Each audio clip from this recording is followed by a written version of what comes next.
cómo ha sido el desarrollo de la investigación criminológica en la República Argentina. Entonces hoy vamos a ver casuística, probablemente la semana que viene también, y ya después vamos a entrar ya un poquito más en profundidad a explorar las escuelas criminológicas. Les decía que les voy a contar una historia. Esta historia comienza en el año 1912. Como ustedes saben, en 1912 se hundía el transatlántico Titanic con casi 3.000 personas a bordo. Todavía hoy en día se registra como la tragedia naval en tiempos de paz más importante de la historia. En 1912, estas eran las propagandas de Coca-Cola, y en Argentina, si uno tenía dos billetes de 50 centavos, dos billetes de 50 centavos, los podía cambiar en el banco por una moneda de 1 peso, que era una moneda de plata sensiblemente, apenas un poco más chica que una onza Troy de plata. Y si uno tenía 5 monedas de plata, o sea, 5 pesos, podía cambiarla en el banco por una moneda de oro, que eran los 5 pesos de Argentina en ese momento, en 1912. 5 pesos que eran llamados un argentino. El presidente de la República en 1912 era el doctor Roque Sáenz Peña, a quien le debemos el voto universal y obligatorio, hijo de otro presidente argentino, de Luis Sáenz Peña. El doctor Roque Sáenz Peña era un hombre extremadamente enfermo, prácticamente estuvo confinado a la Casa de Gobierno, que era donde está ahora la Casa de Gobierno, solamente que estaba dividida en dos. La mitad era la Casa de Gobierno y la mitad era el Correo Central. Él durante su mandato, prácticamente producto de su enfermedad pulmonar, de alguna manera lo hubiera hecho una víctima pasible de COVID hoy en día, ¿no? Ya que es nuestro tema del momento. Él tenía enfermedades pulmonares. Fíjense, por favor, que hay alguien que tiene el micrófono abierto. Si es tan amable de silenciarlo. Gracias. Les decía entonces que el doctor Sáenz Peña, prácticamente todo su mandato, que no concluyó, por cierto, porque falleció siendo presidente de la República, pasó dentro de la Casa de Gobierno. La residencia del presidente en realidad era donde hoy está la Biblioteca Nacional en Palermo. Para los que conocen Palermo, en Buenos Aires, donde está el monumento a Eva Perón, en ese solar funcionaba la casa de Gobierno. Y en la prensa mostraba en caras y caretas la cárcel de Córdoba, que era una cárcel muy moderna para aquellos años, y algunos de los recluidos en la cárcel de Córdoba. Y en el diario se leía esta noticia: en Buenos Aires un criminal de rara alevosía aterra a los porteños, mata niños con singular crueldad.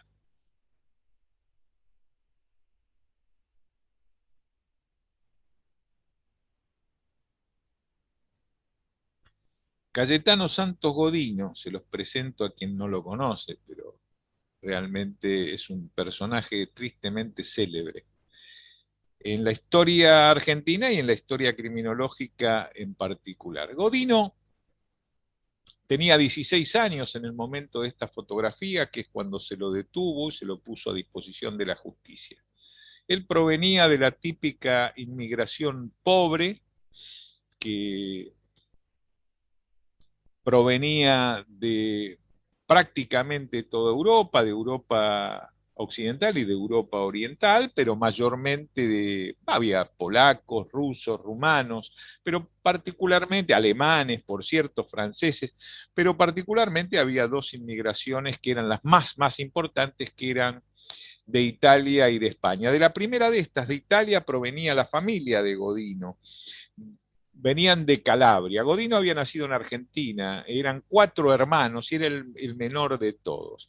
Los inmigrantes, que eran la inmigración, como les decía, proletaria, pobre, llegaban al hotel de los inmigrantes, eh, un hotel donde se les brindaba alojamiento, se les brindaba comida, etcétera, y se les ofrecían posibilidades de empleo en el sector público y en el sector privado. De hecho, el padre de Cayetano Santos Godino, Floro Godino, o Fiore, si ustedes quieren, su primer trabajo fue en el sector público y él encendía los faroles de gas de las calles de Buenos Aires, que era así como se iluminaba la ciudad en el año, a fines del siglo XIX, que es cuando Fiore llegó.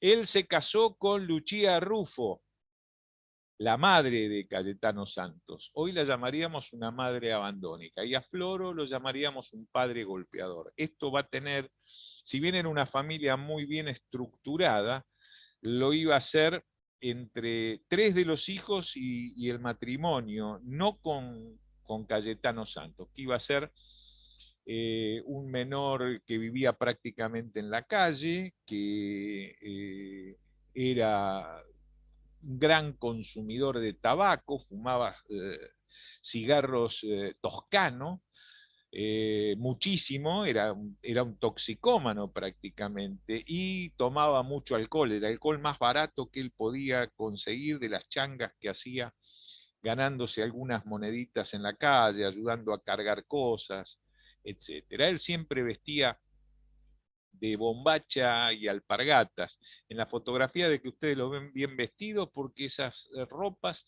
le fueron provistas por el Estado cuando fue detenido. Bueno, aquí empezó o aquí terminó todo. Depende de qué lado se mire. Esta es la escena del crimen que va a llevar a la detención de Cayetano Santos Godino.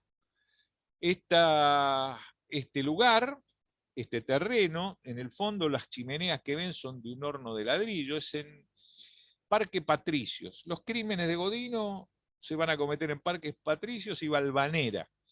Este lugar específicamente era conocido como la Quinta de Moreno.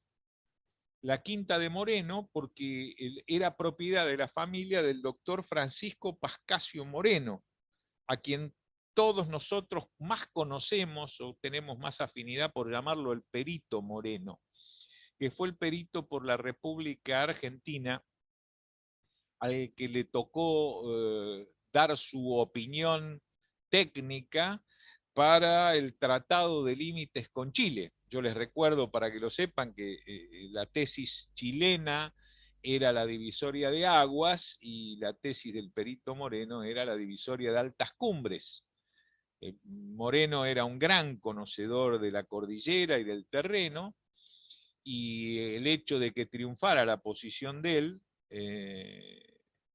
hizo que Argentina ganara muchísimo territorio. Para los que han ido o de luna de miel o han ido de viaje de egresados a Bariloche, si hubiera triunfado la tesis chilena, el lago Mascardi, por ejemplo, que está ahí al lado de Bariloche, sería Chile.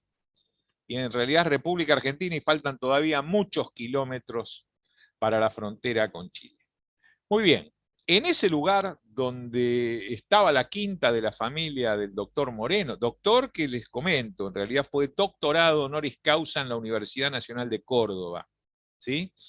Les decía, ese terreno donde se va a producir el crimen por el que se lo va a detener a Godino, hoy en día, funciona uno de los institutos más reconocidos, una escuela de las más reconocidas de la ciudad de Buenos Aires, que es el Instituto Bernasconi.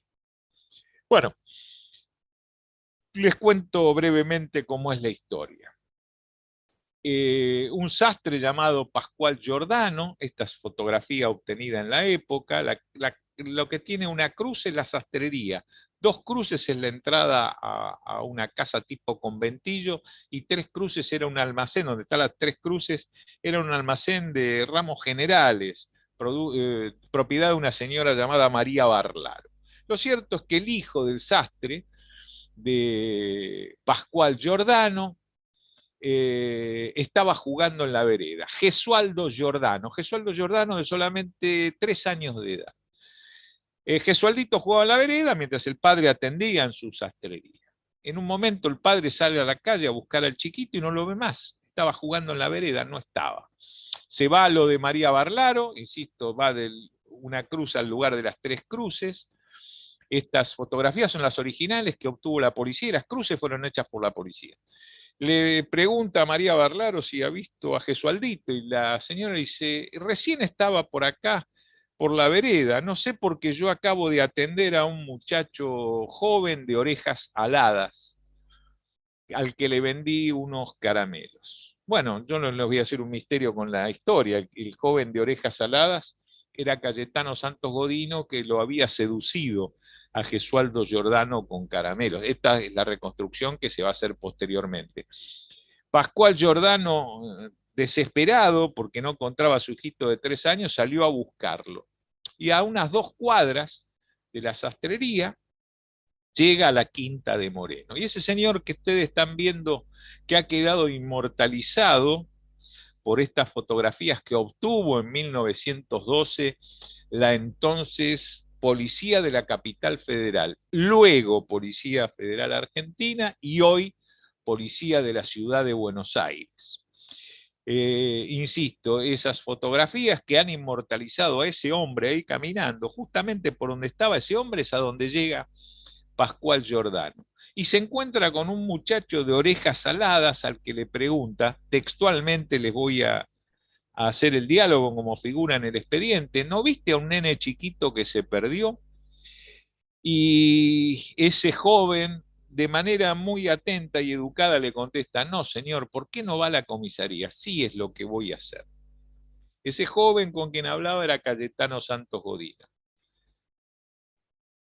El victimario y el padre de la víctima van a tomar caminos opuestos. Pascual Giordano va a ir a buscar a la policía de la capital y Godino va a retornar adentro de la Quinta de Moreno, donde ya estaba el cadáver de Gesualdo Giordano. Él lo había estrangulado con piolín. Y acá hago un break para que entendamos todo el contexto. El padre de Godino ya a esa altura había dejado de encender los faroles, que había sido su primer trabajo cuando llegó a la Argentina. Él era albañil originalmente en Italia y logra empezar a trabajar como albañil. Entonces Godino le sacaba siempre piolín del que utilizan los albañiles para las hiladas de ladrillo, ese piolín que es muy fuerte, y lo usaba para atar sus bombachas, para, como cinturón para atar la bombacha, ese piolín. Y era el que utilizaba cuando produjo algún estrangulamiento, como el de Gesualdo Giordano. Entonces, él volvió al interior de la quinta mientras Pascual Giordano se dirigía a la comisaría 36 y él volvió a la quinta donde estaba el cadáver todavía con el piolín en el cuello y parte del piolín le había atado las piernitas. Y en el lugar encontró un clavo y una piedra y le introdujo a suerte de martillo, utilizó la piedra y le introdujo el clavo en la cabeza. Giordano salió con 2 vigilantes a buscar al chico, se separaron y a lo mejor por instinto paterno, o vaya a saber por qué, volvió a la Quinta de Moreno. Entró a la Quinta, ahora están viendo la contrafotografía, desde adentro de la fotografía hacia afuera, se dirigió a ese paredón que ven ahí y le llamó la atención esta chapa, la corrió y ahí está el cadáver de Gesualdito Giordano. Ahí ven el cadáver, en posición de decúbito dorsal. ¿Qué es lo que pasa? Pascual Giordano encontró a su chiquito, pensó que todavía estaba con vida, por supuesto ignoraba lo del clavo en el cráneo y poco tenía de médico como para establecer que ya no tenía signos vitales, lo tomó en brazos, se lo llevó a su casa, le quitó el piolín del cuello, le quitó el piolín que ataba sus piernitas, esta es la piedra y el clavo que luego iban a secuestrar la policía de la capital. Entonces les decía, llevó así el chiquito a su casa y en ese momento llegó la policía porque este hombre desesperado lo llevaba en brazos al chico, alertaron a los policías que estaban buscando precisamente al chiquito pero con vida y cuando llegaron al lugar y vieron lo que había hecho Jordan, no señor, usted vaya y coloque todo como estaba. Entonces Giordano le tuvo que colocar el piolín en el cuello como estaba, solamente que no era como él lo colocó, le hizo un moño como si fuera a los que utilizamos nosotros los hombres para atarnos los zapatos y le volvió a colocar el piolín en las piernas. Yo les hago este relato porque esta maniobra hoy probablemente generaría lo que la Corte de los Estados Unidos de América, a la que han adherido nuestros jueces, sería el fruto del árbol venenoso, porque perturbar de esa manera la escena del crimen, y es más, les voy a dar un argumento de por qué. Godino fue detenido, gran conmoción generó en Buenos Aires.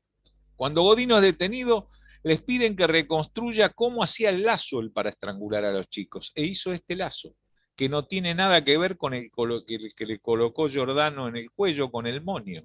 Imagínense un abogado. Hoy en día se haría un festival, un abogado en un juicio donde esto se estuviese debatiendo, ¿verdad?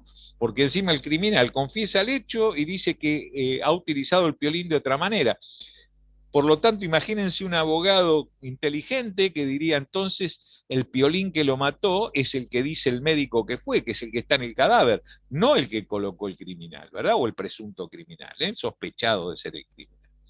Muy bien, les decía, gran conmoción generó en Buenos Aires y así trataba la revista Caras y Caretas, apenas unos días después, el 14 de diciembre, la detención del petizo orejudo.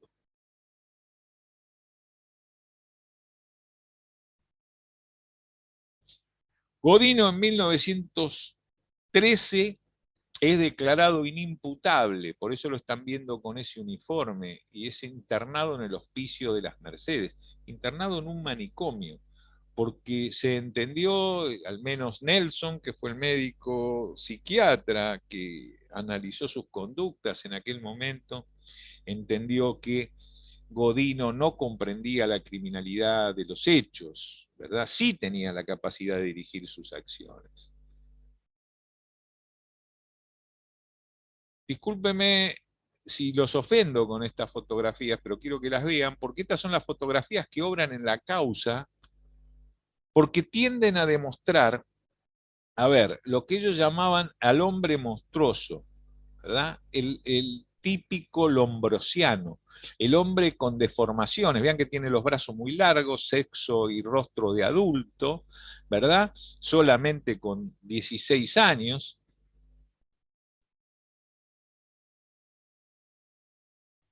porque en aquella época reinaba fundamentalmente el positivismo criminológico desarrollado por el médico italiano Cesare Lombroso, cuyo verdadero nombre era Ezechia Marco Lombroso. Lombroso era un médico militar que había participado en la guerra del Piamonte, llegó al grado de capitán médico en el ejército italiano y había sido un gran estudioso de lo que él llamaba la realidad.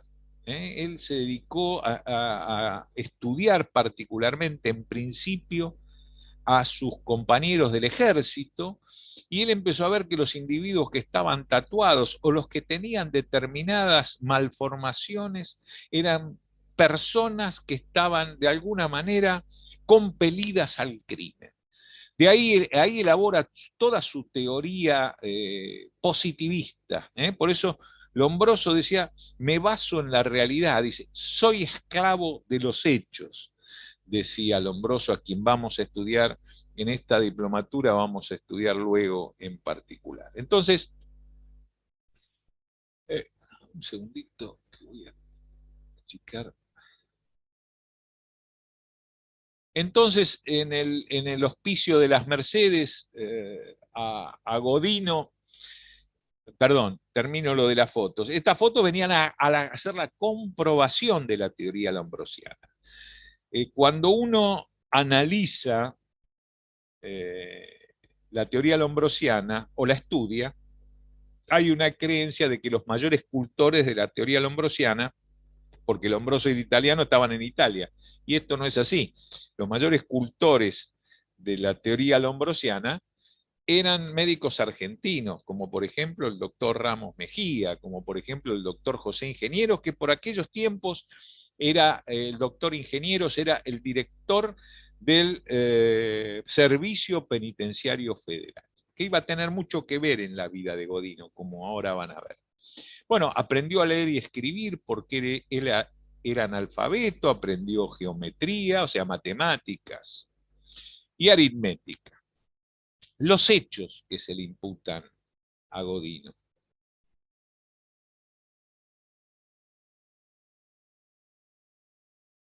Un segundito. Ahí está. Que quiero eliminar la barra de tareas que ustedes no la están viendo, pero a mí me perturba la diapositiva. Denme un segundito, por favor.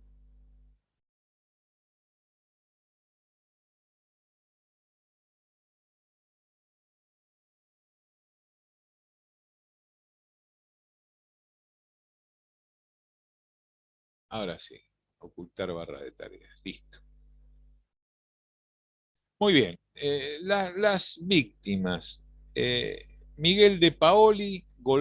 Yo quiero que presten atención a esto. Yo les dije que el caso de Gesualdo Giordano fue en 1912 y le dije que Godino fue detenido por ese caso. Godino en 1912 tenía 16 años. Así que vean por los hechos en que fue imputado. Este hecho de 1904, en 1904, 8 años antes del caso de Gesualdo Giordano, Godino tenía 8 años. A ver, Godino solamente hubiera sido imputado hoy en día por los hechos cometidos a partir de que cumplió 16 años. Todos los anteriores no, porque era inimputable por la edad. Vean que en esos años fue imputado por todos estos hechos, aún crímenes cometidos cuando tenía, o delitos, porque acá el que van a ver son lesiones, cometido en 1904. Miguel de Paoli, les decía, golpeado y arrojado sobre espinas. Ana Neri, 1905, golpeada con una piedra en la cabeza. En marzo o abril, porque no hay claridad sobre esto, de 1906, Godino confiesa que estranguló a una nena con el piolín, que era su modus operandi. La niña estaba viva porque él dice que se movía, que tosía, producto de la maniobra asfíctica que él le había provocado. Cavó un pozo, la metió en el pozo y la tapó con tierra, o sea, la enterró viva. ¿Qué hizo la policía? La policía llegó al lugar que Godino apuntó y se encontró con que había una casa ahí. Por lo tanto, no se pudieron recuperar los restos porque estaban los cimientos de la casa. Podía haber ocurrido que cuando cavaron los cimientos se encontrasen el cadáver, y podía ser. O a lo mejor quedó justo en un lugar de la construcción donde precisamente no cavaron.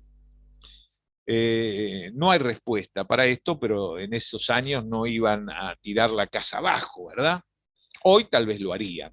¿Eh? Hoy en una investigación criminal, si a mí me tocara participar, probablemente lo haríamos. No estaría muy feliz el dueño de la casa, seguramente, pero si tenemos la confesión del hallazgo de un cadáver para una imputación de homicidio, seguramente lo haríamos. Pero bueno, volvamos a 1912, a 1906 en este caso. El único dato que la policía que investigaba con mucha vehemencia eh, pudo recuperar es que efectivamente había un matrimonio que había denunciado una averiguación de paradero que no se le dio formalidad, ¿eh? Era todo de palabra, que fue a la comisaría a decir que se había perdido su hijita, ¿eh? Aparentemente una chiquita de 3 o 4 años, porque tampoco se sabe. Por eso yo he puesto en esta diapositiva NN femenino, porque no sabemos nada. Entonces les decía que La información que se llegó a tener es que habría, en potencial, ha habido un matrimonio que habría denunciado a su hija como desaparecida, como extraviada y nunca hubiera aparecido, porque no hay ningún elemento que esto certifique, y ese matrimonio habría, de que no se conoce nombre, no se conoce apellido, no se conoce nada, habría regresado a Italia porque no hubiera encontrado raigambre aquí en la República Argentina. Esa es la historia de este crimen que en realidad no tiene ningún tipo de sustancia y de punto de vista jurídico es imposible de arribar a ningún resultado con esto. Sin embargo, fue imputado por este crimen y condenado. 1908, Severino González, tentativa de ahogamiento en una pileta. Julio Bota, 15 de septiembre de 1908, párpados y ojos quemados con cigarrillos. Godino también era incendiario. Ustedes saben que, si les muestro el carro de bomberos que es del cuerpo de bomberos hoy de la policía de la ciudad de Buenos Aires, pero originalmente fue el carro de bomberos de la Policía Metropolitana, antes de la Policía Federal, antes de la Policía de la Capital Federal, o sea que debe haber sido a lo mejor con el que, porque es del año 1900, ha sido a lo mejor en el que participó Godino a esta historia que les quiero relatar. Como ustedes ven, el carro de bomberos que tenía una máquina de vapor, pero también tenía bombas manuales. En aquella época, si bien había una bomba de vapor, que era esta, se llevaban varias bombas manuales. Entonces, una línea de manguera se abastecía con la máquina de vapor, el resto de las líneas se hacían a bombeo, había otros carros con bombas, tomaban agua de las tomas que hay en la calle y se bombeaba. Y los vecinos eran los que bombeaban, los bomberos eran los que entraban a los siniestros y los vecinos eran los que bombeaban. La comunidad ayudaba. Bueno, Godino iniciaba los incendios y luego ayudaba a los bomberos, o los ayudaba a sacar cosas, etcétera, o ayudaba en el manejo de la bomba, o sea, en el bombeo de agua para abastecer a los bomberos en la lucha contra el incendio. Continuamos. Por estos hechos, Godino es encerrado con la connivencia de sus padres en el reformatorio. Yo no, era el nombre que se utilizaba en el lenguaje callejero, en realidad era un instituto de menores que funcionaba en Marcos Paz. Instituto de menores que había sido creado, diseñado por el doctor José Ingenieros. Y les comento, cuando hoy en día nosotros nos quejamos de los institutos de menores que tenemos, eh, y venían de todo el mundo a ver el Instituto de Menores creado por José Ingeniero, porque realmente era un modelo, no para el país, era un modelo internacional que venían a ver aquí en la República Argentina. ¿eh? Godino pasa 3 años recluido en el Instituto de Menores y sale en 1912. Y en 1912, el 26 de enero, pocos días después que ha egresado Godino, se produce un delito contra la integridad sexual seguido de muerte. Un niño llamado Arturo La Aurora fue golpeado, violado, sometido, abusado y estrangulado. Apareció su cadáver en el fondo de una calle, de una casa de la Avenida La Plata. Estos son los dibujos originales hechos en aquel entonces por la policía. Perdón, discúlpeme, me olvidé de silenciar el celular. Es el doctor Silva, así que le voy a comunicar que estoy online y ya regreso con ustedes. Un segundo nada más.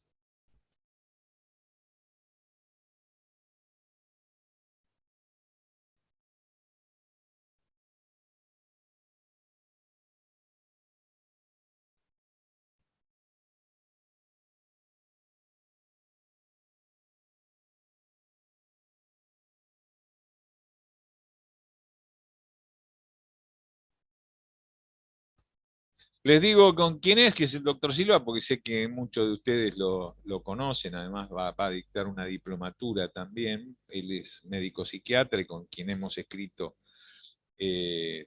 dos libros y hemos publicado una cantidad de trabajos, entre otros libros. Escribimos homicidios seriales y perfiles criminales que nos ocupamos del caso Godino. Bueno, regreso a la historia. En la calle Rawson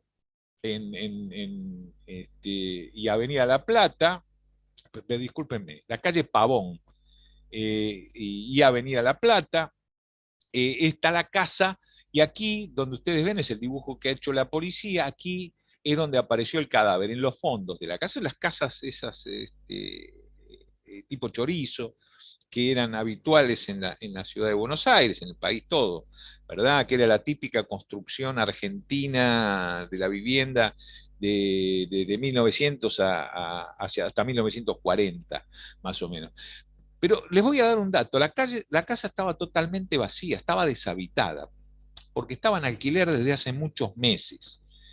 Que esto es algo que nos llamó particularmente la atención, ¿verdad? Porque así aparece el cadáver de típica, como vamos a ver más adelante en este diplomado. Esto es un hallazgo típico de un delito contra la integridad sexual seguido de muerte. El cadáver desprovisto de ropas, de la cintura para abajo, porque el criminal, una vez que dio rienda suelta a la exacerbación de su libido y cometió el crimen, trata de poner, como ya vamos a ver, el criminal trata de poner distancia con el cadáver lo más rápido posible. Entonces, en esta situación apareció el niño Arturo Laurora. Y acá voy a hacer una serie de reflexiones. Godino jamás cometió un delito contra la integridad sexual. Este es el único que se le endilga.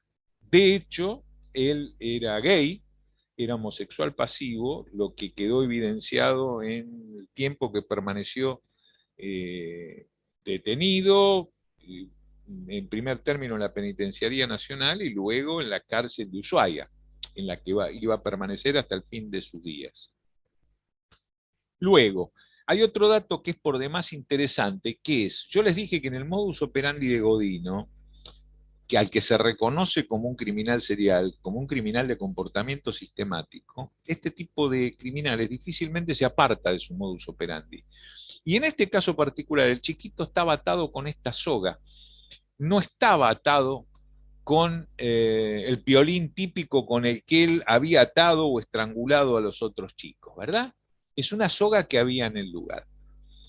No hay ningún fundamento técnico-científico que indique que él podía haber aprovechado la soga del lugar.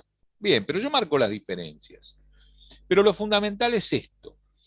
La policía de la capital encuentra impresiones dactilares en la casa, muchas impresiones dactilares, que son de la misma persona y que fueron comparadas con las fichas de cadactilares de Cayetano Santos Godino. Aquí las están viendo y no hay correspondencia. Y les recuerdo, es una casa que estaba vacía y en alquiler hace muchos meses. El criminal aprovechó la soledad de esa casa y que se encontrara vacía para utilizarlo como escenario para cometer el abuso sexual. Luego, salvo los criminales que tienen un modus operandi ya eh, establecido de delito contra la integridad sexual seguido de muerte, normalmente el criminal luego de cometer el delito contra la integridad sexual se da la fuga. No lo hace si tiene la vocación de matar o si la víctima lo puede reconocer, ¿eh? O pertenece al medio de la víctima, que esto es otra posibilidad. Por eso nosotros, cuando a mí me dieron opinión, porque yo fui convocado por la querella, el caso de Ángeles Rawson, y estábamos todavía en plena teoría cuando ni había sospecha de quién podía ser el criminal. Una de las hipótesis que nosotros dijimos es que podía ser un delito contra la integridad sexual, y que el criminal la había llevado a la muerte para asegurar su impunidad. O sea, que lo más probable es que perteneciera al medio de la víctima, o porque la conocía previamente, o porque siendo del medio geográfico la podía reconocer. Este argumento es uno de los parámetros que utilizamos nosotros en investigación criminal. Entonces, ¿por qué lo había matado el chiquito La Aurora? ¿Porque tiene la vocación de matar o porque el chiquito lo podía reconocer? La policía de la capital en su investigación, a la hora que se supone, o más o menos en el horario que se supone que fue el hecho, se vio aparentemente salir de esa casa vacía a un hombre vestido de traje claro, utilizando chaleco de seda natural, chaleco de fantasía, que se utilizaba mucho en aquellos años, botines, polainas blancas y sombrero rancho con un bastón en la mano. Estábamos hablando de un individuo de una capacidad socioeconómica media, media alta, ¿verdad? Cuando en esos barrios, en aquellos años, la clase socioeconómica era media baja, ¿verdad? O sea, era un individuo que no encajaba en ese medio. Luego, para fundamentar un poquito más esta teoría, agrego que la policía de la capital estaba investigando a un individuo que presentaba estas características morfológicas de estar muy bien vestido, de utilizar polainas, de utilizar bastón, que era como una especie de prenda que utilizaban los caballeros en aquella época. El bastón no era porque alguien tuviera alguna dolencia o estuviese impedido físicamente, se utilizaba el bastón como un complemento de la vestimenta de los caballeros. Entonces, les decía que la policía investigaba casos de pedofilia cometidos en el centro de Buenos Aires por un individuo vestido con estas características y se vio a un individuo vestido con estas características salir aparentemente, o por lo menos en la seguridad que estaba en inmediación en la escena del crimen, aparentemente en el horario que fue, aleja la hipótesis de Godino. Pero como ocurre siempre con los criminales de comportamiento sistemático, se terminan llevando puesto casos, crímenes que a lo mejor no cometieron. Quiero decir esto por respeto a la justicia. Godino fue condenado por este crimen, por lo tanto, y esa sentencia hoy se encuentra firme, lo tanto, yo que soy un hombre de derecho, digo que para la justicia argentina Godino cometió este crimen. Pero vale la pena que yo inserte esta duda porque otros investigadores, godinólogos vamos a llamarlos, como María Moreno, que escribió el libro El Petizo Orejudo, u otro libro que es La leyenda del Petizo Orejudo, ponen en duda este crimen en particular. Y nosotros con Silva, en el libro de Homicidas Seriales, donde dedicamos un capítulo a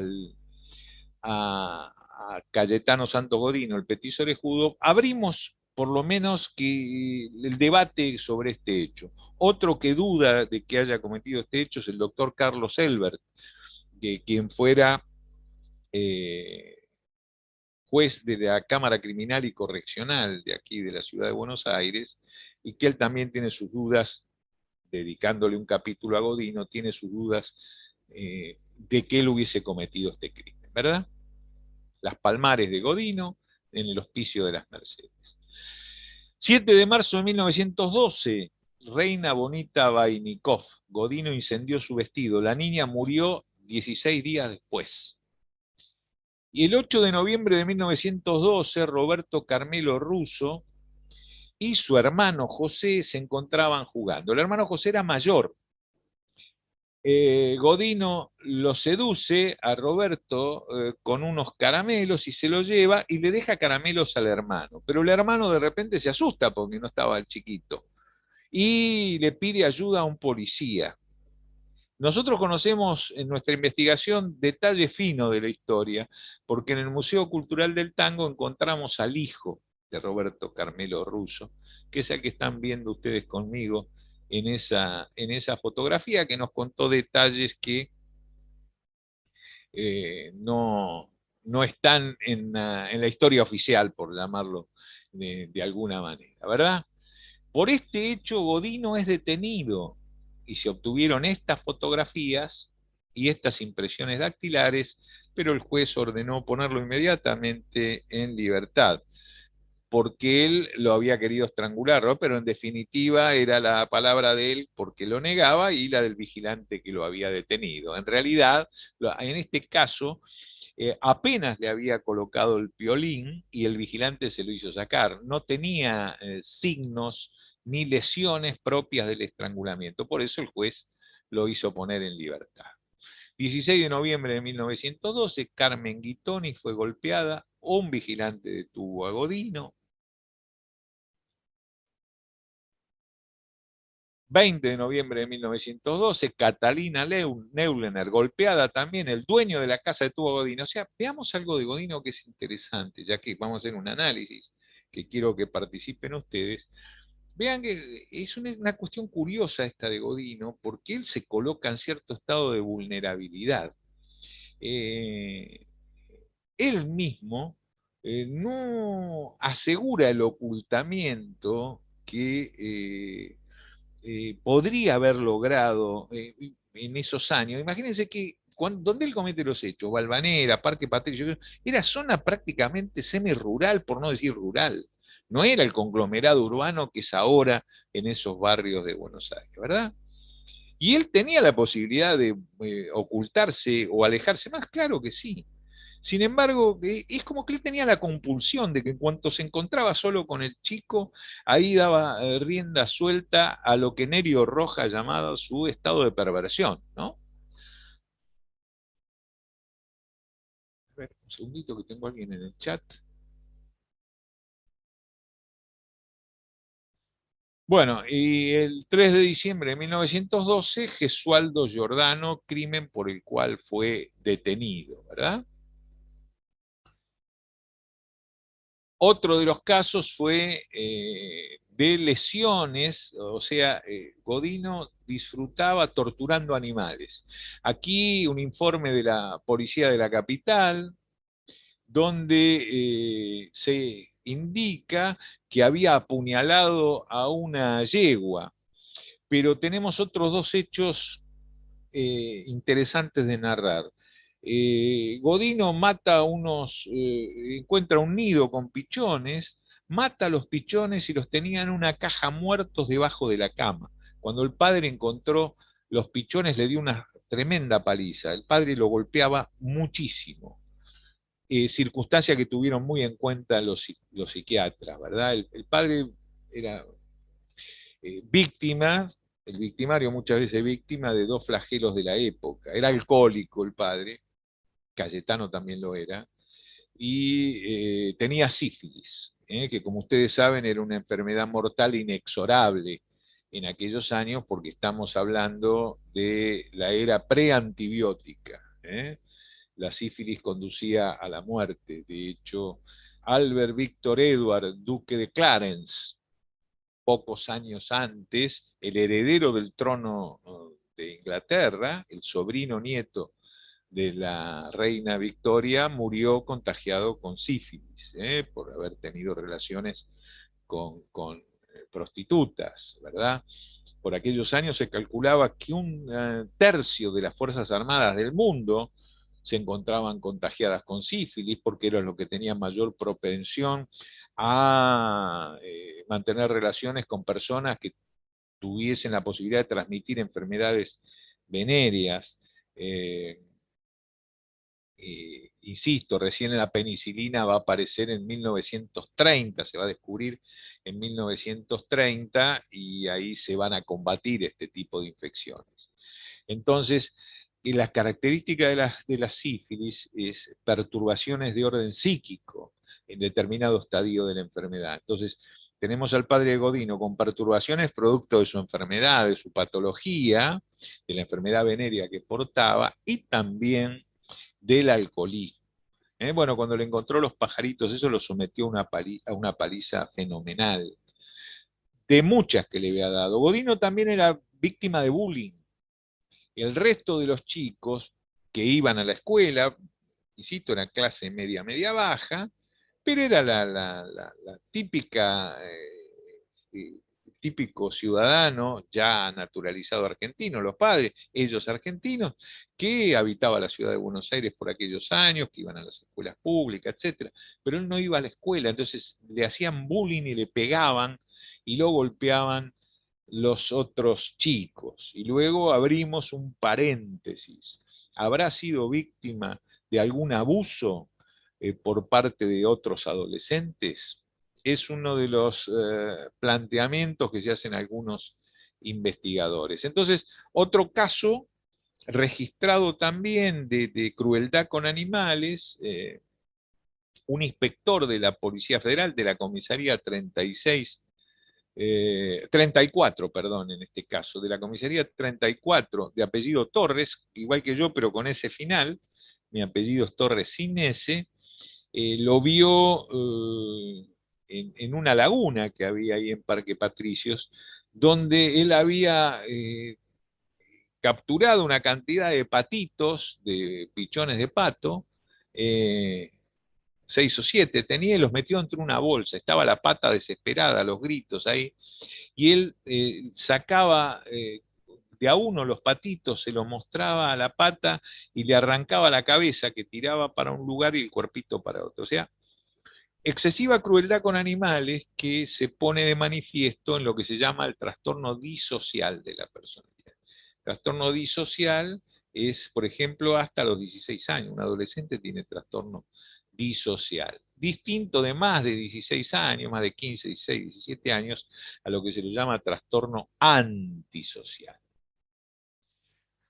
Con la muerte del doctor Hipólito Yrigoyen, en 1913, asume su vicepresidente, el doctor Victorino de la Plaza, al que lo burlaba bastante la revista Caras y Caretas, ¿no? Y en 1915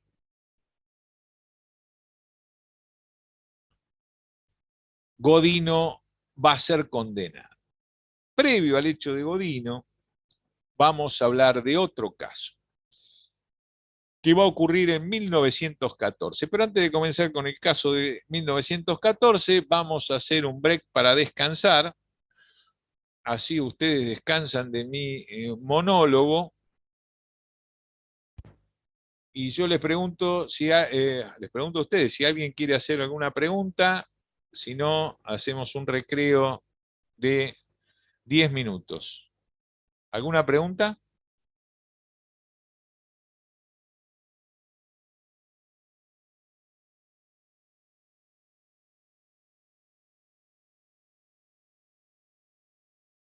Muy bien.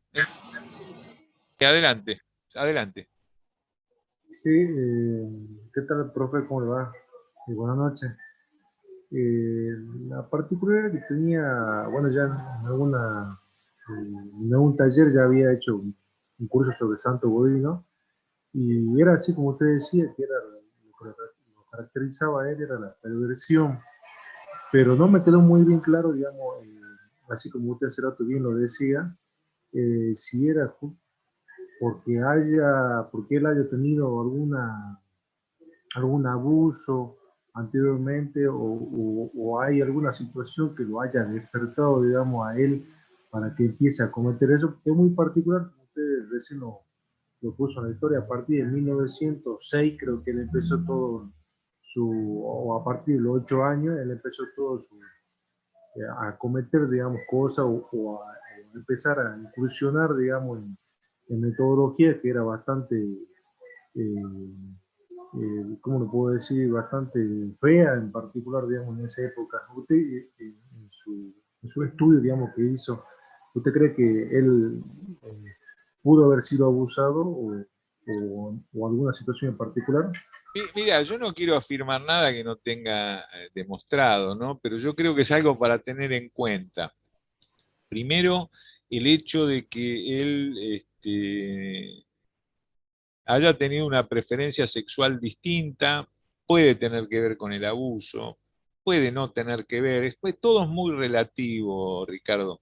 Realmente no se puede asegurar, a ver, lo voy a decir de esta manera, si no nosotros no tenemos quien realmente, objetivamente, un psiquiatra que lo haya entrevistado a Godino, una psicóloga que le haya hecho una batería de test, de Roger, Bender, MMP2, qué sé yo. Eh, Poner nosotros a asegurar, yo no creo que esté bien. Yo se los cuento para que ustedes especulen que es una posibilidad, porque muchas víctimas de bullying no son solamente del abuso, perdón, de la cargada, de la broma, del sufrimiento verbal, sino que muchas veces hay abuso, en muchísimos casos de bullying hay abuso. Entonces hay que tener en cuenta que es una posibilidad. Y esto, para Godino era muy chiquitito, yo después les voy a mostrar fotografías de él y van a ver que era muy menudito, muy chiquitito, o sea, él no tenía posibilidad de enfrentar, por ejemplo, a sus amigos, qué sé yo. ¿Por qué él era tan chico? ¿Por qué él era tan menudito? Porque él había tenido una fiebre intestinal que lo había colocado al borde de la muerte cuando tenía 5 o 6 años. Y insisto, no había antibióticos en ese momento, no se murió de milagro, porque estuvo muy grave. Y esto le generó un retraso en el crecimiento. Por eso él queda muy menudito, muy chiquitito. Y por eso elige con víctimas a los chicos, elige víctimas que él pueda manejar. En algún interrogatorio a los médicos él lo va a decir. Yo les voy a mandar a ustedes una investigación que hice yo sobre el caso Godino, se las voy a mandar a todos ustedes. Después no establecimos todavía qué forma de contacto vamos a tener. ¿De acuerdo? Bueno, 10 minutos y continuamos.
Bueno, si les parece, continuamos entonces.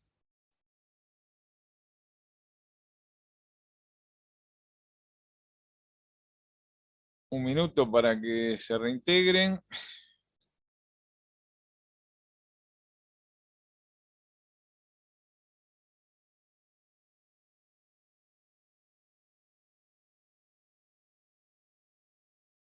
Muy bien.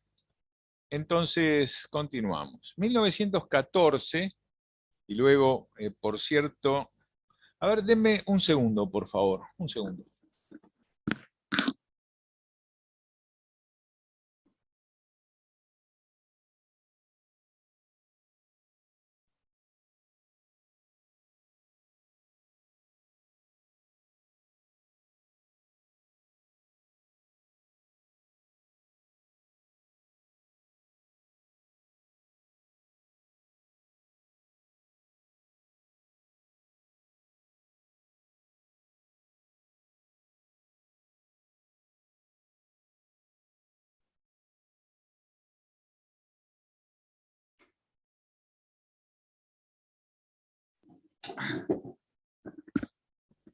Perdón, ¿eh?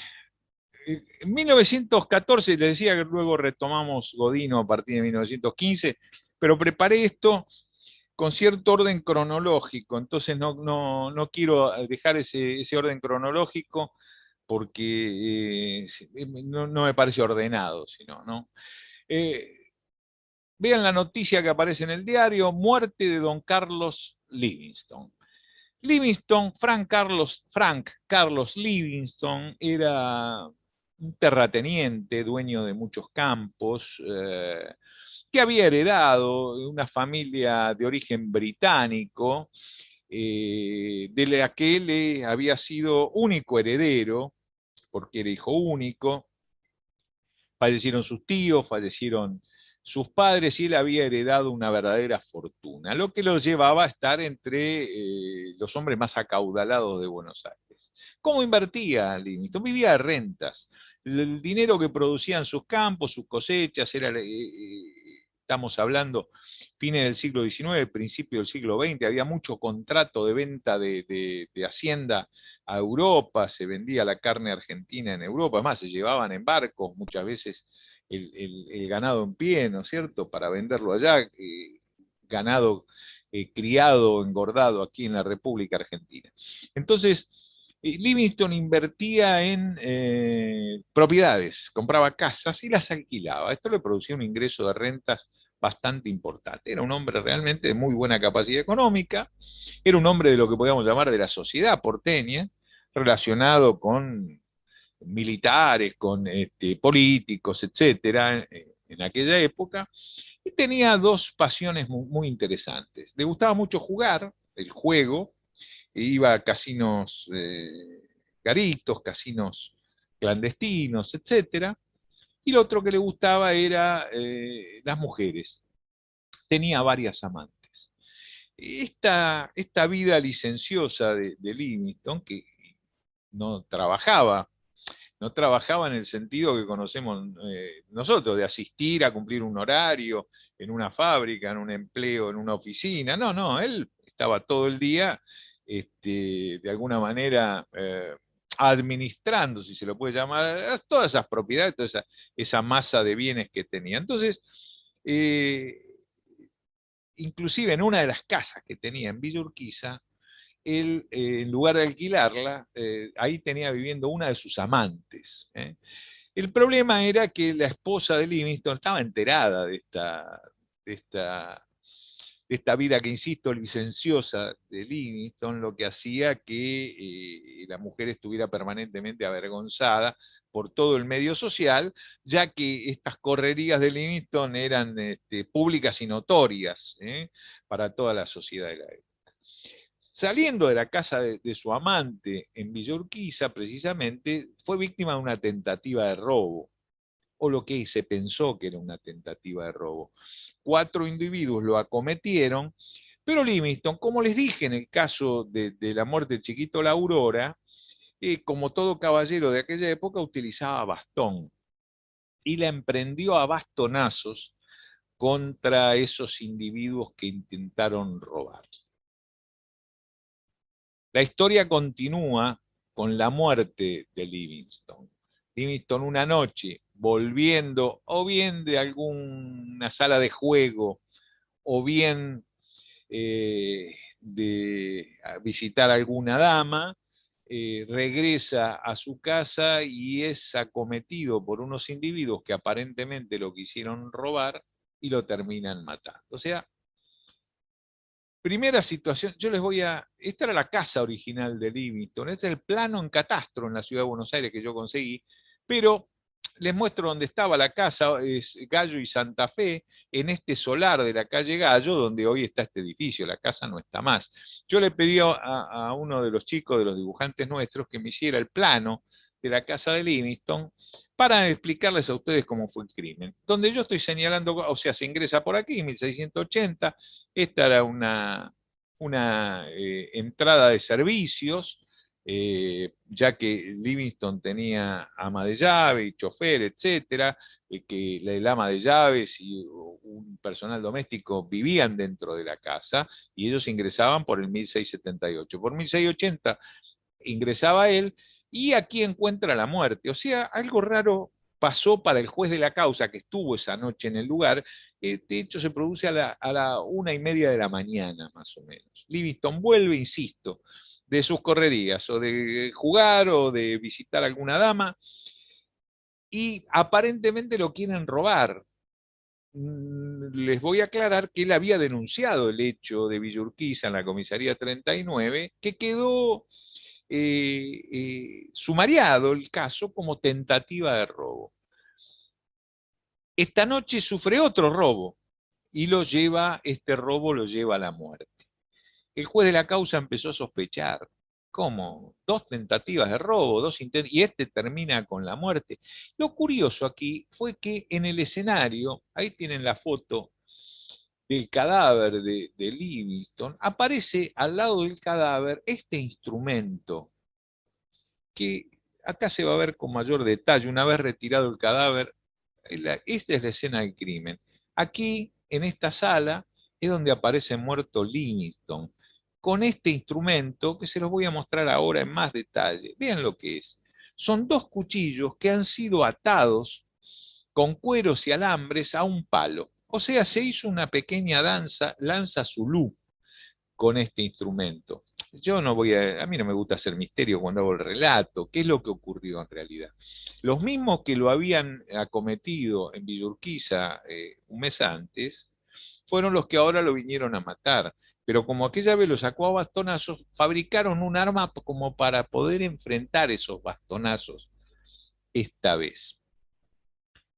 Este cuchillo fue conocido como la doble pica. Esos cuchillos, perdón, esa arma, hoy se encuentra exhibida en el Museo de la Policía Federal Argentina. Miren, este es el bastón de Livingstone y esta es esa arma, la doble pica. Y también está secuestrado el cuchillo que utilizara otro de los criminales. Ocurre que en el primer hecho, un mes antes, en Villa Urquiza, o más vale, en realidad más que Villurquiza quiero ser más puntual, Parque Saavedra en realidad fue el hecho, habían sido cuatro, esta vez son dos. Dos que también habían participado en el otro hecho, pero ya no vienen cuatro, vienen dos. Uno lleva un cuchillo, que es este que está ahí, y el otro lleva la doble pica que quedó tirada en el escenario del crimen. Pero, ¿qué es lo interesante a los efectos de la investigación criminal? Que la policía, cuando examina estos cuchillos, este y los otros dos que conforman la doble pica, encuentran escamas de pescado pegadas, o sea que la sospecha fue rápidamente porque se trataría de pescadores. Yo les cuento que el Río de la Plata no tenía ni remotamente las contaminaciones que tiene hoy en día, donde no se consume la pesca del Río de la Plata. En aquellos años, las pescaderías de Buenos Aires se proveían de lo que los pescadores obtenían en el Río de la Plata, que se entraba con redes a pescar. Frente a la ciudad de Buenos Aires se pescaba. La policía hizo una investigación estableciendo que quien tenía relación con pescadores, en realidad era el ama de llaves de Livingston. El cadáver fue trasladado a la morgue y les muestro el cadáver de Livingston en la morgue judicial de Buenos Aires. Algunas de las lesiones claramente indican dónde existió el acometimiento con esa doble pica, ¿verdad? Esta fotografía fue exhibida por el que fuera titular de cátedra de medicina legal, el primer titular de cátedra de medicina legal de la Facultad de Medicina de la Universidad de Buenos Aires y padre de la medicina legal argentina, el doctor Nerio Rojas.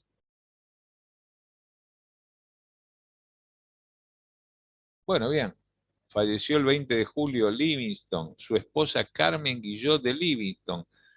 La señora Carmen Guillot de Livingston fue en realidad la que encargó el crimen.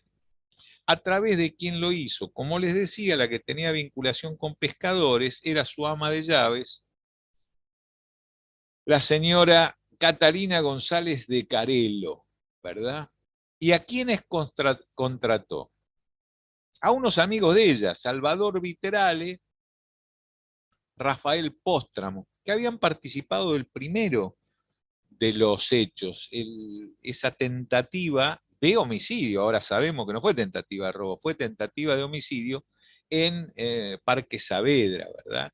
Pero los que fueron esta vez y con eficacia mataron a Livingston fueron Juan Bautista Lauro y Francisco Salvato. Estos cuatro individuos fueron los autores de los dos crímenes, la tentativa de homicidio, los cuatro, y el homicidio consumado, los dos últimos. Por esta causa fue condenada la mujer de Livingston y su ama de llaves a prisión perpetua y que en la cárcel de mujeres que estaba en la calle Humberto Primo y Defensa, donde está el mercado de pulgas, y así es como se vestían las internas. Hoy es el Museo del Servicio Penitenciario. No corrieron la misma suerte Lauro y Salvato. Vean esta nota, 21 de junio de 1916, al señor director de la Penitenciaría Nacional, cumplo en comunicar al señor director que en la fecha se ha ordenado al señor jefe de guardia de cárceles que ponga a disposición del señor juez de crimen de la capital, doctor don Juan R. Cerú. El doctor Cerú fue el juez que entendió en aquella época, no había instrucción, sentencia o instrucción y plenario como tenemos ahora, investigación las diferentes instancias dentro del proceso, del único proceso que hoy es ventilado en audiencia oral y pública. No, no. En aquella época un juez entendía desde que ocurría el hecho hasta la sentencia. El juez del crimen. Bueno, el doctor Cerú fue el que estuvo esa noche en el escenario y que inmediatamente se sospechó realmente que algo pasaba con la mujer, porque todos los vecinos habían escuchado los gritos de Livingston y la mujer que estaba con su ama de llave dentro de la casa no. Muy bien, les decía, ponga a disposición del señor juez del crimen de la capital, doctor don Juan R. Cerú, la fuerza necesaria para la ejecución de la pena de muerte impuesta a Juan Bautista Lauro y Francisco Salvato, alojados en ese establecimiento. Saludo al señor director atentamente. Inmediatamente, en la Penitenciaría Nacional, que estaba ubicada en la calle Las Heras y Coronel Díaz, hoy es un parque con dos escuelas, en ese sitio del Panóptico fueron ejecutados Lauro y Salvato. Este es el informe del médico forense que debía asistir a las ejecuciones. La muerte fue por fusilamiento. Vean lo que dice el final del informe médico forense. Adjunto acompaño la suma de 1 peso 40 centavos moneda nacional que le fueron secuestrados al preso Salvato, dinero que ocultaba dentro de la boca. Junio 22 de 1916. Los torsos, los cuerpos de Lauro y Salvato, que no fueron reclamados por su familia, se mantuvieron formalizados en la colección de piezas anatómicas de la Cátedra de Medicina Legal de la Facultad de Medicina de la Universidad de Buenos Aires, y decían muertos por fusilamiento. Se mantuvieron durante muchos años, que tiene una gran colección de piezas anatómicas, la Cátedra de Medicina Legal. Ocurre que esas piezas se echaron a perder producto del paso de los años, ¿verdad? El homicidio por encargo es el aspecto que acabamos de ver en nuestra historia criminológica. 1915, como les decía, Godino es condenado, luego de haber sido declarado inimputable en 1912, con la apelación a la Cámara del fiscal, con un amplísimo debate pericial a cargo de los doctores médicos psiquiatras Negri, Lucero, Cabrera y Esteves. Se concluye en que Godino era imputable y es condenado a prisión perpetua. ¿Por qué no lo condenan a muerte como a Lauro y a Salvato? Porque era menor de edad. ¿A quienes no se condenaba a muerte? Porque hay mucho más condenado a muerte en nuestra historia que lo que la gente conoce. Como es algo que ha quedado diluido en el tiempo, en realidad hubo muchísimas condenas a muerte. La de Lauro y Salvato fueron las últimas.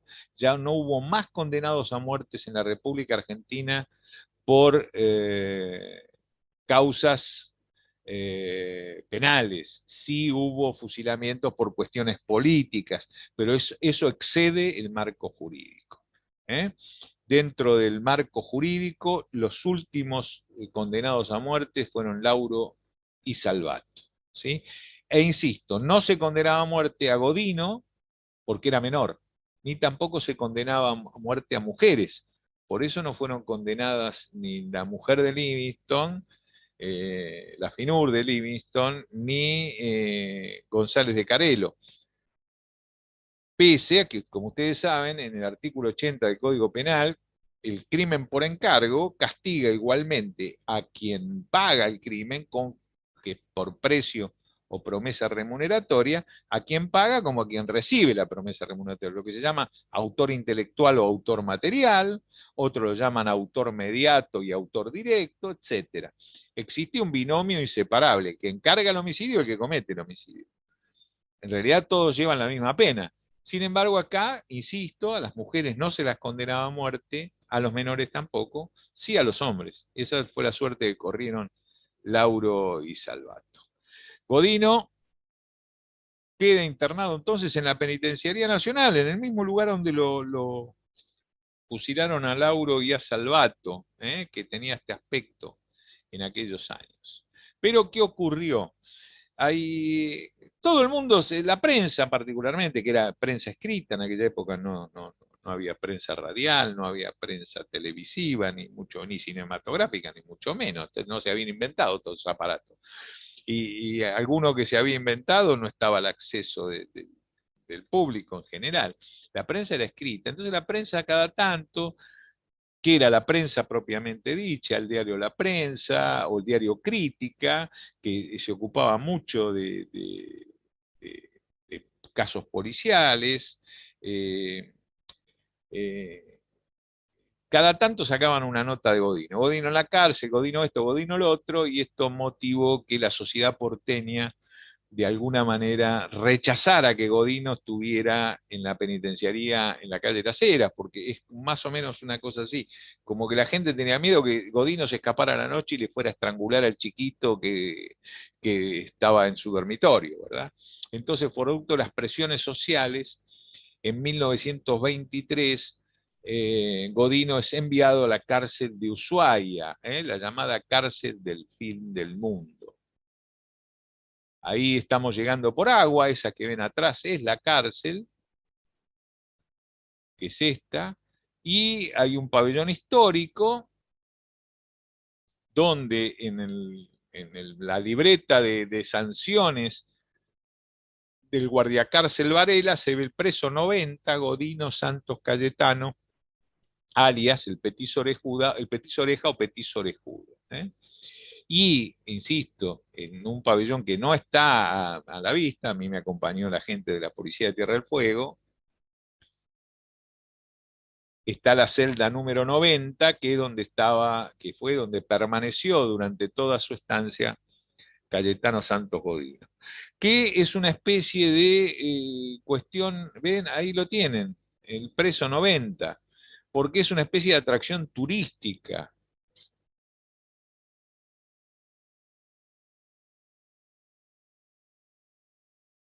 En el año 1927 le operaron las orejas, no se las recortaron, ¿eh? Le hicieron una operación por detrás de las orejas para procurar que se le pegaran más al cráneo, cosa que no ocurrió al principio en esta fotografía, sí, luego no ocurrió, volvieron a la normalidad. Y hay una anécdota folclórica que habla de un gatito, que Godino mata a un gatito y por esto lo matan los presos. No es así.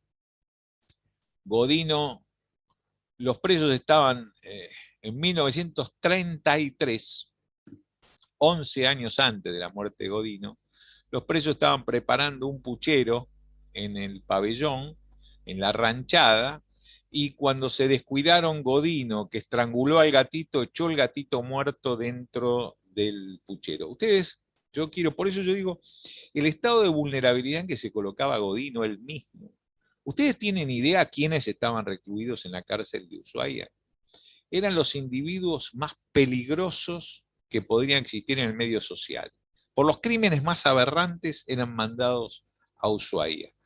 ¿A ustedes les parece ir a arruinarles, primero a matarles lo que era su mascota, que era ese gatito, y luego ir a tirar el gato muerto estrangulado dentro del puchero? Es una verdadera locura, lo que hace dudar realmente de la imputabilidad o inimputabilidad de Godino, ¿verdad?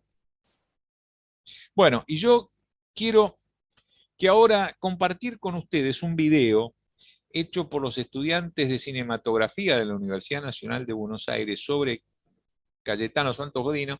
Dura 10 minutos nada más, pero de alguna manera relata la historia de Godino, aunque no es exactamente, porque va a parecer como que lo matan por lo del gatito, etcétera, pero vean lo bien hecho que está, yo lo quiero compartir con ustedes. Veamos.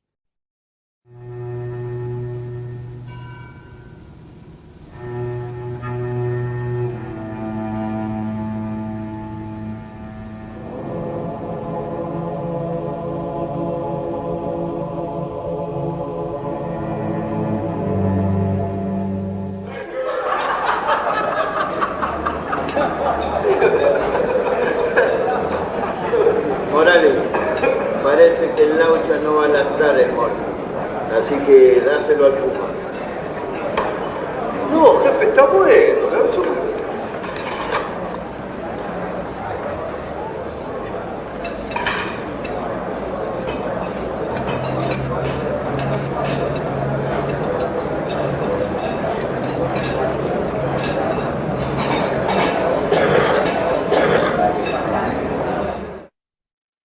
Diario, la policía continúa buscando el cine niño. Diario, la policía continúa.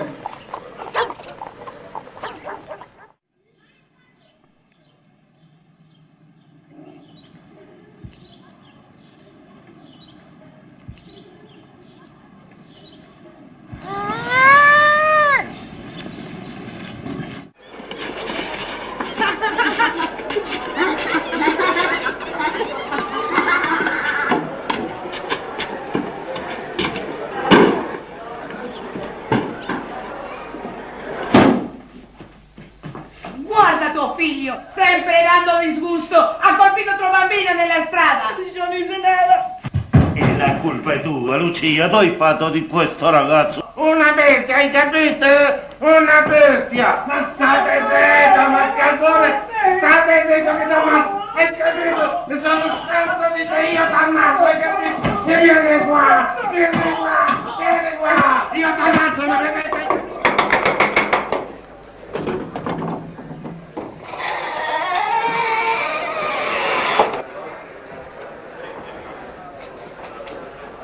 Vamos, levántese, carajo, hay que andar, vamos.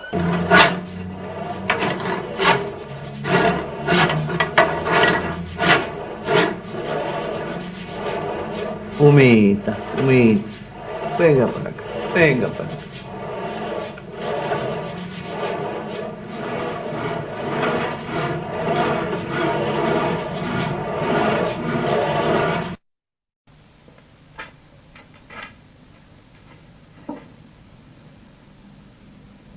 Comunidad. ¿Quién sabe?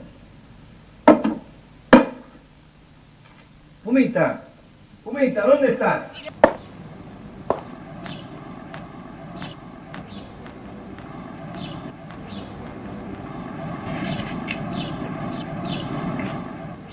Vea, González, de San Juan hacia el sur va a ser zona suya.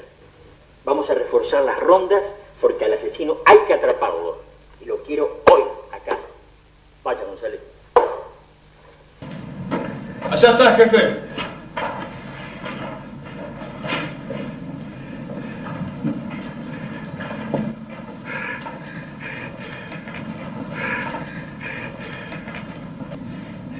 Bájenlo.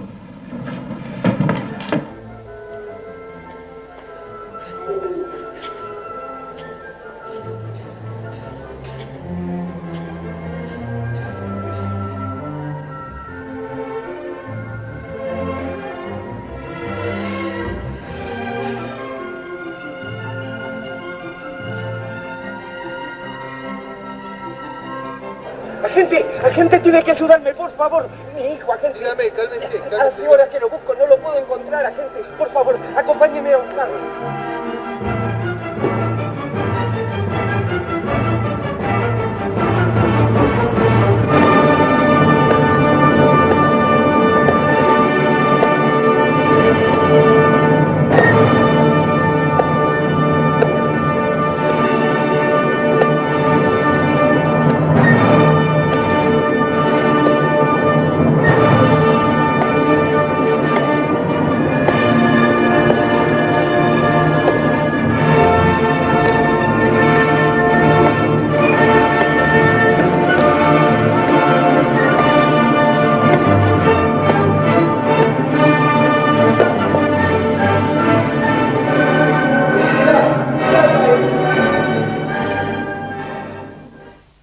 Cayetano Santos Godín, alias el Petizo del Culto, queda condenado a cadena perpetua por los crímenes cometidos contra la sociedad. ¡Puta mierda! ¡Puta!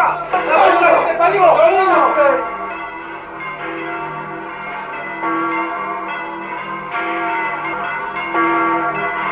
¡Te voy a matar!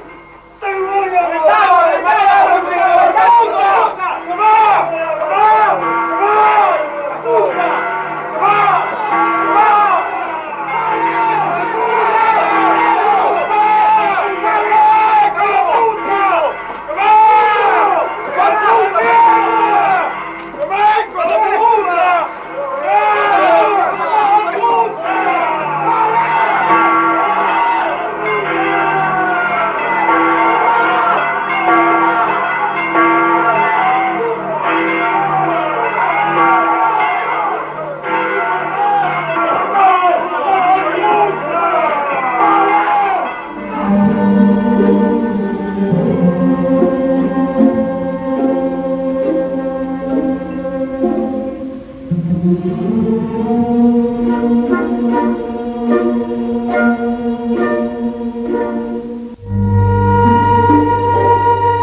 Bueno, muy bien. Una de las últimas fotos de Cayetano Santos Godino. Y para que ustedes vean realmente, este monigote es exactamente el tamaño que tenía. Ven qué menudo, qué chiquito que era Godino. Otro motivo por el que uno no entiende por qué se colocaba en ese estado de vulnerabilidad. Miren,